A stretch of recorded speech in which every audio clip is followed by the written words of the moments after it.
आज का हमारा क्वेश्चन है थ्योरीज ऑफ इंटेलिजेंस। कल हमने बुद्धि के अर्थ के बारे में जाना था, प्रकृति और विशेषताएं देखी थी। आज हम बुद्धि के सिद्धांत कौन कौन से हैं उनके बारे में हम जानेंगे, क्योंकि ये सिद्धांत हमें बुद्धि के नेचर जो है, हमारा स्वरूप है बुद्धि का, उसको समझने के लिए काफी हेल्प करते हैं, इसलिए इनका जानना हमारा बहुत जरूरी है। तो ये कौन कौन से सिद्धांत हैं हमारे? पहला है इकाई का सिद्धांत, यूनिटरी थ्योरी और मोनार्किक थ्योरी।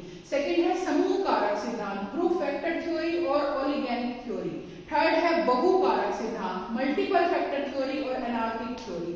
और लास्ट है द्विकारक थ्योरी, टू फैक्टर थ्योरी और इलेक्ट्रिक थ्योरी। सभी सिद्धांत अलग अलग मनोवैज्ञानिकों द्वारा दिए गए हैं, लेकिन सबने इसको बुद्धि को परिभाषित करने की, समझाने की अपनी तरफ से काफी अच्छे प्रयास करे हैं, जो हमें ये क्लियर करते हैं कि किस तरह में सब में योग्यता होती है, कैसे हम बुद्धि का प्रयोग करते हैं। तो एक एक करके इन्हें हम देखेंगे। सबसे पहले है इकाई का सिद्धांत, यूनिटरी और मोनार्की थ्योरी। ये जो इकाई, जैसे इसके नाम से ही पता लग रहा है, इकाई मतलब एक यूनिट। इस सिद्धांत का प्रतिपादन जॉनसन और स्टर्न ने किया था। वो क्या कहते हैं कि बुद्धि एकमात्र शक्ति है जो व्यक्ति की सभी क्रियाओं को प्रभावित करती है। मतलब जॉनसन और स्टर्न ने कहा कि बुद्धि को वो सिर्फ एकमात्र सिंगल पावर मानते हैं जो हमारी सभी क्रियाओं को प्रभावित कर रही है। इसी विचार पर बिने और टर्मन ने भी, उन्होंने भी बल दिया था। स्टूडेंट्स, इसमें से आपके ऑब्जेक्टिव टाइप्स भी क्वेश्चन आते हैं कि जो हमारा यूनिटरी थ्योरी है किसके द्वारा दी गई है, तो उनमें आपको ये नाम काफी हेल्प करते हैं। बिने और टर्मन भी इसी विचार को मानने वाले थे। ये सभी मनोवैज्ञानिक जो है बुद्धि को एक ही कार्य, सिंगल फंक्शन मानते थे। वो ये कहते हैं कि बुद्धि उत्तम निर्णय लेने की योग्यता होती है। मतलब उन्होंने क्या कहा, बुद्धि एकमात्र शक्ति है, कार्य उत्तम निर्णय लेने की योग्यता, यही बुद्धि का हमारा इकाई सिद्धांत है।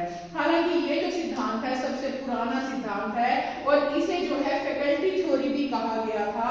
18वीं और 19वीं सदी में इस सिद्धांत का विकास हुआ था, कभी इसके बारे में ज्यादा जाना गया था, लेकिन अधिकतर मनोवैज्ञानिक इस पर एकमत नहीं थे। उन्होंने इसके काफी दोष भी बताए हैं, काफी आलोचना भी हुई है। इसे अस्वीकार किया गया क्योंकि वो ये कहते हैं यदि कोई व्यक्ति एक कार्य में बुद्धिमान है तो इस सिद्धांत के अनुसार उसे दूसरे कार्य में भी बुद्धिमान होना चाहिए, लेकिन ऐसा होता नहीं है। आलोचना ये होती है क्योंकि ये कहते हैं कि एकमात्र सिद्धांत है, मतलब हर कार्य में सेम बच्चे जो भी है बुद्धिमत्ता योग्यता हमारी होनी चाहिए। एक कार्य बहुत अच्छे से करता है तो दूसरे कार्य भी वो व्यक्ति अच्छे से करे, जबकि नॉर्मल सी बात है, ऐसा होता नहीं है। इसलिए इस सिद्धांत की आलोचना हुई। साथ साथ इस सिद्धांत को इसलिए भी अस्वीकार किया गया कि बुद्धि व्यक्ति की सभी क्रियाओं को समान रूप से प्रभावित करती है, जो कि सत्य नहीं है। मतलब एक समान इफेक्ट हर काम पर पड़ता है, जबकि ऐसा नहीं होता है। कोई एक ऐसा तत्व नहीं बताया गया जिसका भाव बुद्धि हो, मतलब कोई एक चीज ऐसी हो, कोई एक हमारे कोई फीलिंग या भाव कि जिसको हम समानार्थ लें बुद्धि का, जबकि ऐसा कोई एक नहीं बताया गया। इन्हीं आलोचनाओं की वजह से इसको ज्यादा समय तक इसको नहीं माना गया, लेकिन ये स्टार्टिंग इससे हुई थी, सबसे पहले ये थ्योरी दी गई थी। फिर उसके बाद आया हमारा ग्रुप फैक्टर थ्योरी, जो कि समूह कारक सिद्धांत है। अब इसमें क्या कहा गया, जो समूह कारक सिद्धांत है बुद्धि का न्यायादर्श या नमूने का, मतलब सैंपलिंग थ्योरी भी कहते हैं इसको। इस सिद्धांत का प्रतिपादन करने वाले प्रोफेसर थॉमसन थे। इस सिद्धांत के अनुसार बौद्धिक योग्यताएं कुछ समूह से जुड़ी होती है, मतलब कुछ ग्रुप्स बने हुए होते हैं उससे जुड़ी होती है, और ये समूह जो है आपस में संबंधित नहीं होते, इनका संबंध नकारात्मक होता है। मतलब क्या है, ग्रुप्स के अकॉर्डिंग यहाँ पे डिफाइन किया गया बुद्धि को। ये कहते हैं कि जब एक बच्चा एक ज्ञान के समूह में बुद्धिमान होता है तो जरूरी नहीं है कि वो दूसरे समूह में भी बुद्धिमान हो। मतलब क्या है कि एक किसी कार्य में अच्छा काम कर रहा है, अच्छी बुद्धिमत्ता का प्रदर्शन कर रहा है, जरूरी नहीं है कि वो दूसरे में वैसा ही करेगा। लेकिन जो विशेष समूह के भिन्न भिन्न विषय हैं, समान तौर पर बुद्धिमान हो सकता है। मतलब जिस ग्रुप में अच्छा कार्य कर रहा है उसके आगे अगर सब ग्रुप्स हैं तो वो उसमें अच्छा हो सकता है। कैसे क्लियर कर रहे हैं एग्जांपल देके, जैसे कोई बच्चा विज्ञान में बहुत बुद्धिमान है, मतलब साइंस सब्जेक्ट उसको ज्यादा अच्छे समझ आता है, वो ज्यादा कर लेता है, तो वह सामाजिक विज्ञान में बुद्धिमान नहीं हो सकता। साइंस कर लेता है इसका मतलब ये नहीं कि वो सोशल साइंसेस भी कर लेगा, क्योंकि दोनों जो ग्रुप्स हैं उनमें कोई संबंध नहीं है। अपने आप में एक अलग सब्जेक्ट है, साइंस अपना अलग एक सब्जेक्ट है। एक व्यक्ति भौतिक विज्ञान या रसायन विज्ञान में बुद्धिमान है तो अन्य विज्ञान में बुद्धिमान हो सकता है। ये आगे साइंस के सब पार्ट्स हैं हमारे, फिजिकल साइंस हो गया, रसायन विज्ञान, बायोलॉजिकल साइंस वगैरह, इसमें मतलब साइंस में तो वो हो सकता है, लेकिन अन्य विज्ञानों में विज्ञान की जो विभिन्न शाखाएं क्योंकि आपस में जुड़ी हुई होती हैं उनमें सहसंबंध हो सकता है, तो उनमें तो वो अच्छा प्रदर्शित कर सकता है। लेकिन सामाजिक विज्ञान में बुद्धिमान है तो वो अन्य विज्ञानों में होगा, तो कौन से सामाजिक विज्ञान के सब पार्ट में वो बुद्धिमान होगा।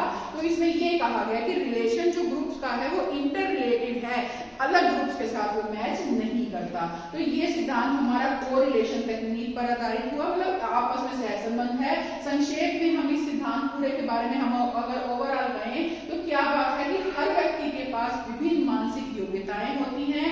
जब व्यक्ति कोई ना कोई कार्य करना होता है तो वह इन योग्यताओं का नमूना मतलब सैंपलिंग चार्ट लेता है कि उसने कोई काम करना है तो वो सैंपल मतलब कि अलग अलग विषयों में कार्य करके बता सकते हैं, देख सकते हैं कि उसमें कितनी बुद्धि है। तो ये हमारा ग्रुप सिद्धांत था। नेक्स्ट है हमारा बहुकारक सिद्धांत, मल्टी फैक्टर। पहले एक आया यूनिटरी, फिर सेकंड टू फैक्टर था, अब हमारा मल्टी फैक्टर है। तो इसमें ये जो बहुकारक है ये थॉर्नडाइक के द्वारा दिया हुआ था। इस सिद्धांत के अनुसार बुद्धि विशेष तथा स्वतंत्र मानसिक योग्यताओं से बनी हुई है, मतलब जो हमारी मेंटल जो हमारी एबिलिटीज हैं उसके आधार पर हम बुद्धि को यहाँ पे बताते हैं, समझाते हैं।